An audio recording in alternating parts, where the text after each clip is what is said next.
Hey guys, welcome back to today's video. Today is Thursday, March 10th, 2022, and in about 2.5 years, the 2024 presidential election will conclude, and we will know who the next president of the United States is going to be. And one top contender, Governor Ron DeSantis from the state of Florida, seems to be making headways when it comes down to a potential 2024 GOP nominee. And he does so mainly because he is a replication of President Trump in many different regards, but he counters that by being a more tempered, more somewhat at least politically correct politician. Ron DeSantis is someone that the Democratic Party, who I personally believe should be extremely afraid of, knowing just how powerful he is as a candidate and how powerful he could be against the likes of someone such as President Joe Biden or Vice President Kamala Harris. In our 2024 map, the state of Florida has now been allocated 2 additional electoral votes, but for some reason, I don't think those 2 electoral votes will make all the difference when it comes down to the final result. I think Ron DeSantis definitely offers a lot of advantages for the GOP, and honestly, I would say he is more electable than Donald Trump. The only reason why I think Donald Trump might be able to do slightly better in certain regions across the nation is only because Donald Trump was the first Republican to win in some of these regions in decades, and it does sort of tell us that later down the line, there will be another Republican who might be able to do it, but for right now, Donald Trump is that GOP nominee. He is the one who was able to do it. But there are Republicans out there who could capture in the Trump support nearly to the same level, and I think Governor Ron DeSantis very much is one of those. So, looking at Ron DeSantis, who is he? Well, in 2018, he won the governor's election. He was a representative at the time, United States won. He was elected the governor of Florida by 0.4%. Now, keep in mind, 2018 was not a red wave year. The national environment had the Democrats up 9 points nationwide, and this governor result actually defied expectations based off of preliminary election data. So in Ron DeSantis' victory, the Democratic Party was handed a substantial loss. This was one that they truly cared about. It coincided in which the Senate went to the GOP by 0.2%. It was such an unfortunate election for the Democratic Party getting so close. A Democrat has not been elected to the state of Florida's governor mansion since the 1990s, and it probably won't happen again in 2022. Ron DeSantis won by 0.4, and now he leads Democratic contenders not by 0.4, but instead by monumental amounts. In the governor polls in 2018, they had the Democratic Party ahead by 3.6%. They had the Democrats up about 4 points statewide, and that's pretty much how it was maintained throughout the entirety of the election process. And now more recently, the polls show that Governor Ron DeSantis has an overwhelmingly large advantage over the Democratic Party. Taking a look at the most recent poll from the University of North Florida, you find that Ron DeSantis defeats Charlie Crist, who served as the governor as a Republican for 4 years. He ended up losing to Ron DeSantis by 21 percentage points with an average of a loss of 9 points statewide. It gets worse when it comes down to Nikki Fried. Nikki Fried is the only elected statewide Democrat. She was, and currently is, the agricultural commissioner, and she was elected in 2018. What you are finding is that Ron DeSantis defeats her by an average of 13 points, and in the most recent poll from the University of North Florida by 23 percentage points. Main point is that Ron DeSantis is in a powerful position, and he is definitely on track to re-election in the state of Florida in 2022. So what does that matter for 2024? Why does that make a difference? Well, first of all, Ron DeSantis is popular. It has been very apparent as time has gone on that Ron DeSantis has maintained his approval nationwide, and that's a good thing for the Republican Party. It also is a good thing on the national level, meaning that Ron DeSantis can make himself likable. Well, it wasn't super easy in the general election. As soon as he came into office, and for the year after, 2019, the Democratic Party actually didn't see that much opposition towards Ron DeSantis. His approval rating, in fact, was in 60s, potentially 70s, depending on the poll that you looked at. Now it's down to 54%, but in a state such as Florida, which is so insanely polarized, this is a very good number, and it can definitely explain why his lead is so heavy. And looking at the polling data between him and Donald Trump, in comparison to Joe Biden, Ron DeSantis defeats Biden by 8, whereas Trump only beats him by 3. If Trump is beating Biden by 3, which was the same exact margin as 2020, yet Ron DeSantis is winning by 8, I would be scared if I was a Democrat looking at this, saying, this is someone who could very much reverse all of our gains in Florida, reverse all of our trends in the regions with heavy amounts of Hispanic voters, and potentially on the national level could do the same exact thing, could turn Florida and replicate that on every single type of swing state level. So when you take a look at what Ron DeSantis can offer, he pretty much immediately provides a likely red Florida. This is a state that the Democratic Party has really tried to focus on in years past because it is such a big state. It had 29 electoral votes when Obama won it in 2012. When Trump won it in 2016 and 2020, it had 27 electoral votes in 2008. Now it serves as the third most populous state when it comes down to electoral votes. It used to be tied with the state of New York. So seeing Florida now at 30, sorry, I did not mean to say it added 2 electoral votes in the very beginning. That was the initial estimate when it came down to the census. It only gains 1. It's still a hefty electoral prize, and it is a state that both parties have spent a lot of time and money on in years past. You're talking $100 million plus on both sides in order to win the state of Florida. With Ron DeSantis, it's an easy, victory. Easy likely win, which means that the Republican Party would also have to worry less about Florida and could start expanding into states such as Georgia. When you take a look at Ron DeSantis, another thing that I would say is that he wins over those people who pushed back on Donald Trump because he was not a traditional Republican. Now, I'm not saying Ron DeSantis is a traditional Republican. I actually don't think that is true. What I do think is true is that Ron DeSantis can very much role play or cosplay as a traditional Republican. And I mean that in the sense that I think Ron DeSantis can play his cards correctly. That Ron DeSantis can make himself seem like a moderate, seem like someone who is a centrist, and then rule like President Trump would while putting a smile on his face and speaking about it eloquently. Very similar to Mike Pence, except Ron DeSantis is a bit more inspirational and a bit more enthusiastic. So with that combined together, you are capturing in the Trump base without a doubt. In fact, Ron DeSantis is viewed as potentially that is not the right race. That is I was looking at that in my own time. I don't know why I left it open. But the Republican nominee, what we are finding here is that Ron DeSantis actually poses a big threat to President Trump. He actually serves as someone who is polling second, even against President Trump by, losing by 30, but still being at 30 is a good point. Ron DeSantis is someone who is definitely being floated as a top name because he does provide that electability argument. He provides the ability to win in states and hold on to those more traditional states while still winning the Donald Trump base. Donald Trump has very closely associated himself with Ron DeSantis. The straw poll at CPAC shows that Ron DeSantis is the second favorite in order to win the nomination. Donald Trump has also said that he could very well see Ron DeSantis as his vice presidential running mate in 2024. What we find is that Ron DeSantis provides a lot of electability measures and electability advantages for the GOP, and it would make a lot of sense to nominate him. Because removing the state of Florida from being in the competitive column means that the Republican Party and also the Democratic Party will now be focused on other states. The state of Florida is a given. This is a state that sometimes goes to Democrats, sometimes goes to Republicans, and you have to sort of play the guessing game.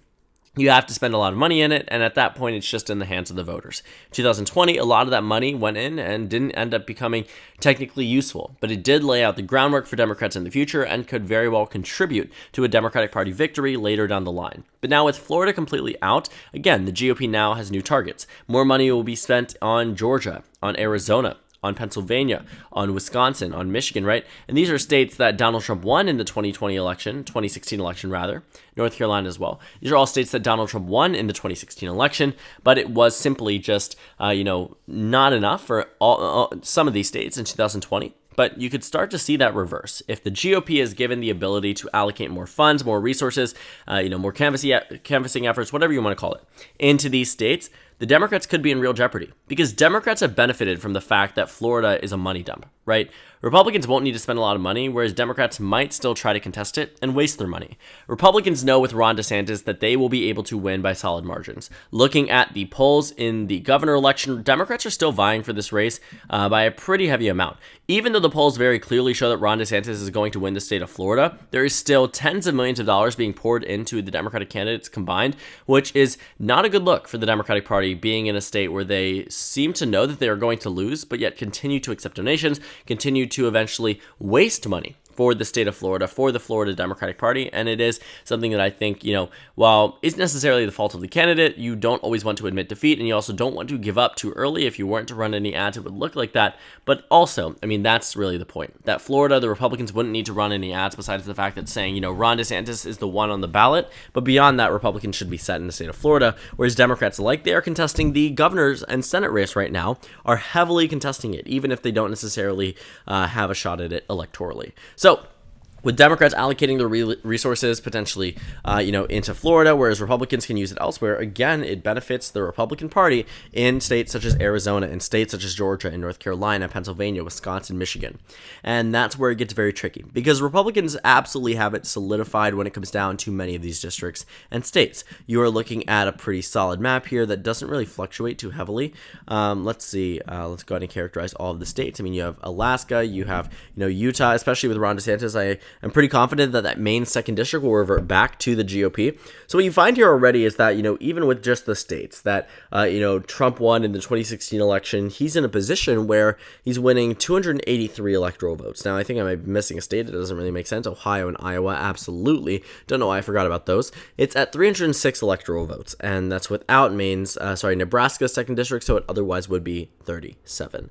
But, I think that looking at our electoral map, looking at Ron DeSantis and what he offers to the state of Florida, and in terms of the Republican Party's nationwide strategy, in terms of, I've said it in terms of so many times, but the way that we look at these states and we find them to be competitive or non-competitive, X, Y, and Z, it's going to work if Ron DeSantis runs. Most presidential nominees do not come from states where their nomination state will matter, where their home state will matter much. When you saw that Obama was from Illinois, sure, he was able to shift the state, but not necessarily, flip the state. What you find is that sometimes incumbents aren't able to energize even their own base, and consequently, this is the result, right?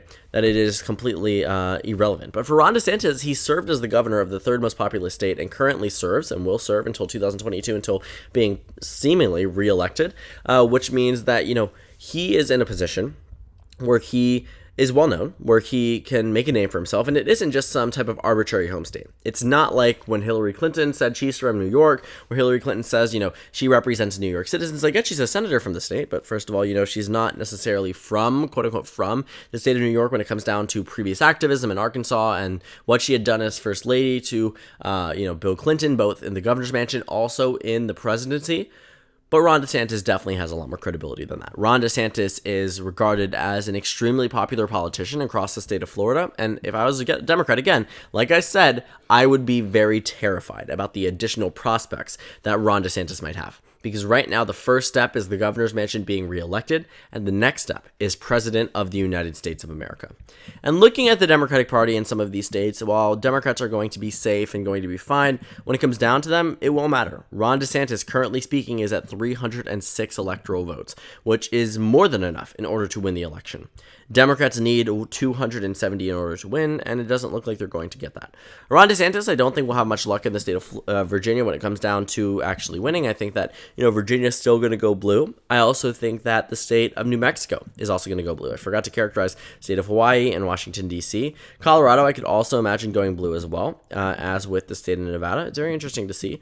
It might just slightly change. I think that it is possible that Nevada, Colorado, New Mexico could change in time for, our next discussion about Ron DeSantis. One thing I do want to say, too, is that Ron DeSantis provides an ability to win over Hispanic voters. Looking at the 2018 campaign, Bill Nelson and, or is it Ben Nelson?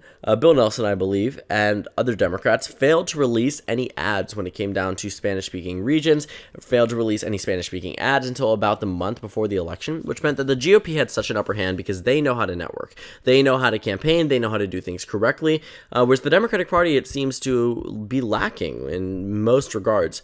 I think it's something that has been definitely discussed on the nationwide level, that there has been some type of inability to work for different things. But I also think what we are going to find at the end of the day is that Ron DeSantis truly is going to be a monumental nominee for the GOP. He is just the right type of guy.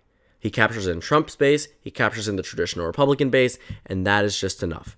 I think we are going to be shocked by the electability of Ron DeSantis at some point in time. And while there is time to break him down, there is time to tear him down, as with any politician, it also is important to point out that Ron DeSantis has been tried and tested through Florida.